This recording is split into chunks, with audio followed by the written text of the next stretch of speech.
Health News Eye on Agriculture with Britton Rucker. More Americans are getting interested in owning livestock. Which livestock and why the sudden boom? And it's the key to funding several vital state programs, yet its future is uncertain. How the Farm Bill is held up in Congress with no sight. Good evening and welcome into Eye on Agriculture. I'm Britton Rucker. USDA predicting U.S. farmers will produce a corn crop that has a record yields. It's in its latest forecast, and it's calling for farmers to produce 15.1 billion bushels of corn at a record yield of 183.1 bushels to the acre. That's up more than 2 bushels from what it predicted last month. It's thanks to bigger yields predicted in several key growing states, which have seen favorable growing conditions lately. It's also predicting soybean yields of 53.2 bushels per acre and produce 4.6 billion bushels. New numbers show the value of U.S. ag exports have dropped while imports have increased. The latest ag trade numbers for the first 9 months of the year, covering October through June, with the exports totaling $135.3 billion. That is down 4% from the previous year. Ag imports coming in at $154.1 billion. That's up 4% from before.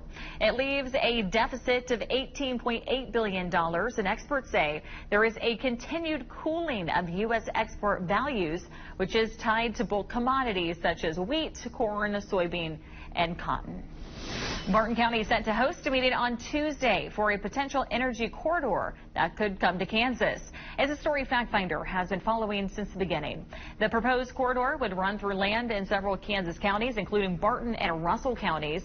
Farmers previously voiced concerns to fact finder as the government could take their land through eminent domain. Tuesday's meeting is open to the public and will provide information on the designation process and route boundaries.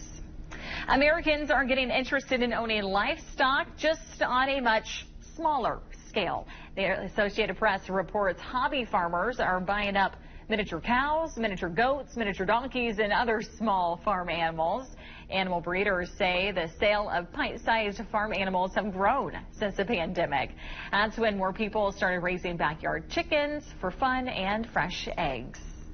Blistering Arizona heat has the local farmers facing a burning challenge. But could the solution lie in the sun itself? A project at the University of Arizona might save crops and produce energy. Our partners at KPHO have the latest.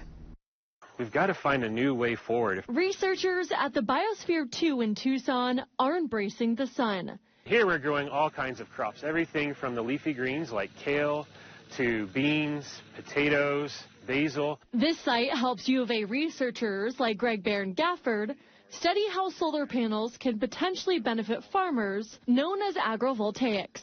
Instead of having this conflict between do we use our lands for food or energy, we're saying let's try both. And so it's a new pathway to having food production and renewable energy production in the same place. He says this union is helping the longevity of plants and solar panels. The panels overhead get the cooling that naturally happens from plants that actually helps them perform more efficient. And in exchange for getting that cooling, they provide some shade for the plants underneath. Barron Gafford says solar panels tend to overheat and become less efficient in the hot summer months.